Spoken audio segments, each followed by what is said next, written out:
तो एक बार मेरे सभी प्यारे साथियों, मेरे प्यारे स्टूडेंट्स का रीजनिंग की क्लास में फिर से स्वागत, आभार। आप लोग जो हैं रीजनिंग की क्लास में आज का टॉपिक पढ़ने जाओगे कोडिंग और डिकोडिंग, ठीक है। लेकिन उससे पहले जो वर्णमाला परीक्षण टॉपिक चल रहा था उससे रिलेटेड कुछ क्वेश्चन थे जो कि मैं आपको आज की क्लास में ही करवाने वाला हूं। उसके बाद आपका कोडिंग डिकोडिंग चैप्टर है वो शुरू हो जाएगा। और जिन विद्यार्थियों ने, जिन मेरे प्यारे साथियों ने आपने जो वर्णमाला परीक्षण की क्लास, अभी देखो 1 अक्टूबर से आपका बैच स्टार्ट हुआ है और 1 अक्टूबर के बैच में 25 अक्टूबर तक के लिए ऑफर है, 25 अक्टूबर 2021 तक के लिए कि 500 विद्यार्थियों तक के लिए जो है वो बैच फ्री है। जब तक 500 विद्यार्थी क्लास में लाइव हैं तो उनके लिए जो है बैच बिल्कुल फ्री ऑफ कॉस्ट है। 500 के बाद फीस रहेगी आपकी 2500 रुपये, ठीक है ना। 500 के बाद 2500 रुपये फीस रहेगी और 500 तक है वो बिल्कुल फ्री ऑफ कॉस्ट है, ठीक है ना। ये बात ध्यान में रखें। और 1 अक्टूबर से जो हमने पढ़ा है उसमें मैथ्स में तो पढ़ा है क्या,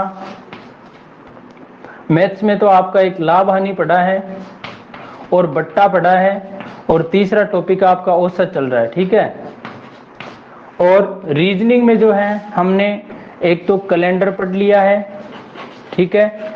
दूसरा हमने क्या पढ़ लिया इसमें, वही कैलेंडर के अलावा आपका गणितीय संक्रियाएं पढ़ लिया है, गणितीय संक्रियाएं। इसके अलावा वर्णमाला परीक्षण अभी चल रहा था जिसकी 3-4 क्लासें रिकॉर्ड हो चुकी हैं। तो ये जो टॉपिक मैंने पढ़ा दिए हैं, मैथ्स वाले टॉपिक ऊपर वाले चैनल पे पढ़े हैं और रीजनिंग वाले टॉपिक जो हैं वो नीचे वाले चैनल पे, कैलेंडर, गणितीय संक्रिया, वर्णमाला जो भी, और इसके अलावा जो पहले पेड क्लासेज हो चुकी हैं उनके टॉपिक भी रिकॉर्डेड दोनों यूट्यूब चैनल्स पर पढ़े हैं। तो यहाँ से आप जाके देख सकते हो। जिनका एग्जाम नजदीक है वो यहाँ से अपनी प्रिपरेशन और अच्छी कर सकते हो। जहां भी डाउट आए तो आप टीचमेंट पे डाउट सेशन का ऑप्शन है, वहां पे अपने क्वेश्चन डाल दीजिए ताकि आपके डाउट भी क्लियर करवा दिए जाएंगे, ठीक है। अब दोस्तों देखो, वर्णमाला परीक्षण में एक होता है क्या कि शब्द बनाना, क्या होता है, शब्द बनाना। लेकिन इन शब्द बनाना से पहले आपको मैं एक चीज बताऊंगा, क्या, समझिए। एक तो आपने फैक्टोरियल नाम सुना होगा, फैक्टोरियल, फैक्टोरियल कह दें या फिर इसको बोलते हैं क्रम गुणित, क्रम से गुणा करना, क्रम गुणित, ठीक है ना, फैक्टोरियल या क्रम गुणित। तो इसका मतलब क्या है, जैसे आपको कोई कह दे कि 5 का फैक्टोरियल, तो 5, इसको, इस चिन्ह को, फैक्टोरियल का जो चिन्ह होता है ना, इसका चिन्ह क्या होता है, इसका चिन्ह होता है या तो ये और या फिर इस तरीके से, इसको बोलते हैं अपन फैक्टोरियल। जैसे 5 का फैक्टोरियल है, या तो ऐसे लिख दे या फिर ऐसे लिख दे। तो इस 5 का फैक्टोरियल का मतलब क्या होता है, ठीक है, इसका मतलब होता है 5 से लेके उल्टा गुणा चलो, 5 गुणा 4 गुणा 3 गुणा 2 गुणा 1 तक चलो। अब गुणा किया तो कितना आया 5 का 20 या 60 गुणा 120, 120। इसका मतलब 5 का फैक्टोरियल कितना होता है, 120 होता है। इसी तरीके से 1 का फैक्टोरियल पूछूं तो कितना होता है 1, 2 का फैक्टोरियल 2 गुणा 1 यानी 2, 3 का फैक्टोरियल 3 गुणा 2 गुणा 1 यानी 3 गुणा 6, 4 का फैक्टोरियल की बात करूं 4 गुणा 3 गुणा 2 गुणा 1 यानी 4 3 12 गुणा 24, 5 का 120 हो गया। 6 का फैक्टोरियल करूं तो 6 को किससे गुणा कर दूं, 5 का फैक्टोरियल 120 से गुणा कर दूं। भाई आगे तो 5 4 3 2 1 ही आने वाला ना, तो 12 से 72 720 आ जाएगा। 7 का फैक्टोरियल पूछूं तो कितना आ जाएगा, 7 गुणा 720 से गुणा कर दो क्योंकि 6 तक का तो आ ही चुका है ये, तो 7 गुणा 14 और 7 7 49 1 50, 5040 आ जाएगा। 8 का फैक्टोरियल पूछे तो 8 को 5040 से गुणा कर दो तो कितना आ जाएगा 8 चौक 32 और 8 पंजो 40 यानी 40,320 आ जाएगा। वहीं पे यदि 9 का फैक्टोरियल पूछे तो वो कितना आ जाएगा, 9 गुणा 40,320 से गुणा कर दो भाई, कितना आ जाएगा लास्ट में 0, 9 दूना 18, 9 3 27 और 1 28, 2 आ गया, 9 चौक 36, यानी ये आ जाएगा 3,62,880।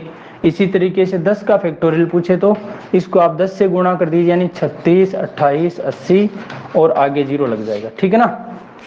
ये फैक्टोरियल वाली बात आप लोगों की समझ में आई कि नहीं आई, कि फैक्टोरियल का मतलब क्या होता है?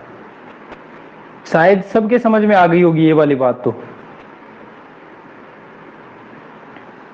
सुनील कुमार, एक बार क्लास जो है इसमें आप अपने टीचमेंट जो ऐप है इसको अपडेट कर लो प्ले स्टोर में जाके, या तो आपने नेट खत्म कर दिया होगा। आ गई ना? चलिए भाई,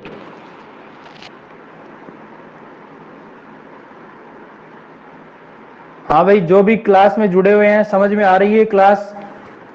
मनोज, अशोक, अनीता, करिश्मा, रिया, चिक्की, मखन, अंजलि, गुंजन, मोहित, पूजा, अभिषेक, लक्ष्मी कताला, विजय जोया, नेहा मीना, हेमराज गडरिया, सुबिता कुमारी, भावना मित्तल, स्वाति, धर्मेंद्र, एमन, सभी के समझ में आ गई ना मेरी बात? अब देखो इन चीजों का यूज कहां होने वाला है, इन चीजों का यूज कहां होने वाला है। अब दोस्तों यहां पर यूज करना सीखते हैं। देखो जैसे आपका सवाल बन गया, ये मेरा ही नाम लिख देता हूं भाई, ठीक है? आप अपने नाम से भी बना सकते हो, ठीक है ना? पहले मेरे नाम से बता देता हूं, फिर किसी और का नाम ले दूंगा। तो मनोज शब्द है, मनोज के अक्षरों, मनोज शब्द के, ठीक है ना, मनोज शब्द के अक्षरों से कुल कितने शब्द, कुल या फिर अक्षरों से अर्थपूर्ण या अर्थहीन, अर्थपूर्ण या अर्थहीन कुल कितने शब्द बनाए जा सकते हैं, कुल कितने शब्द बनाए जा सकते हैं, ये सवाल बन गया। तो आपने शायद देखते ही उत्तर दे दिया होगा, है ना? कितना? ये रहा 120। कैसे रे भाई? देखो यहां पर क्या करना है, आपने देखा ये है MANOJ। पहला काम तो इसमें देख कितने अक्षर हैं, 1 2 3 4 5, 5 अक्षर हैं। 5 है तो आप 5 का फैक्टोरियल कर दो, और 5 का फैक्टोरियल करोगे जो कि कितना आएगा, 120 आएगा। ठीक है ना?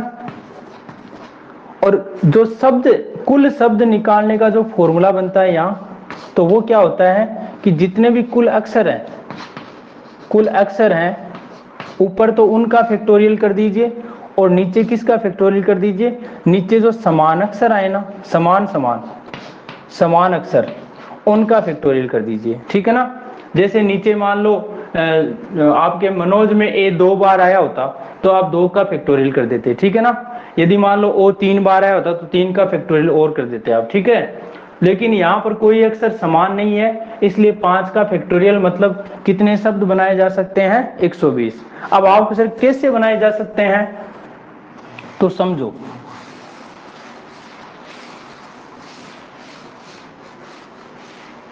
वो ऐसे बनाए जा सकते हैं कि जैसे आपने पहले एम लिया तो MANOJ बन गया।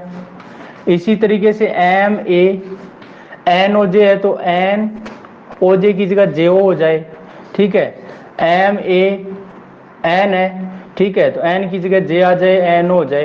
तो इस तरीके से आप विन्यास करोगे ना इनका, एक एक मतलब अक्षरों को आगे पीछे, एक बार पहले M को फिक्स कर लिया, फिर दूसरे पे A को फिक्स कर लिया, तीसरे पे N को, इस तरीके से आप एक दूसरे अक्षरों को फिक्स करके और फिर आप यदि विन्यास बनाओगे या शब्दों की रचना करोगे तो टोटल कितने शब्द बनेंगे, यहाँ पर टोटल शब्द बनेंगे आपके 120। क्लियर है ना मामला?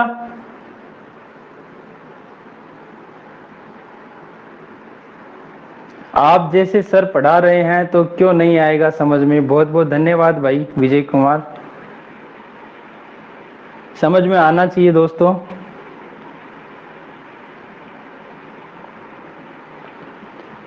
सद्दाम हुसैन, समझ में आ रही क्या दोस्त? आप लेट जुड़े हो थोड़े।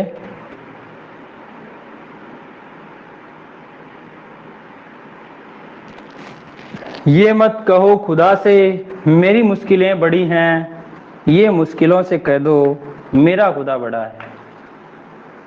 तो दोस्तों ऐसा कुछ भी नहीं है कि आपके समझ में नहीं आए, ऐसा कुछ भी नहीं है जो कि आपके समझ में नहीं आने वाला हो। समझ में 100% आएगा।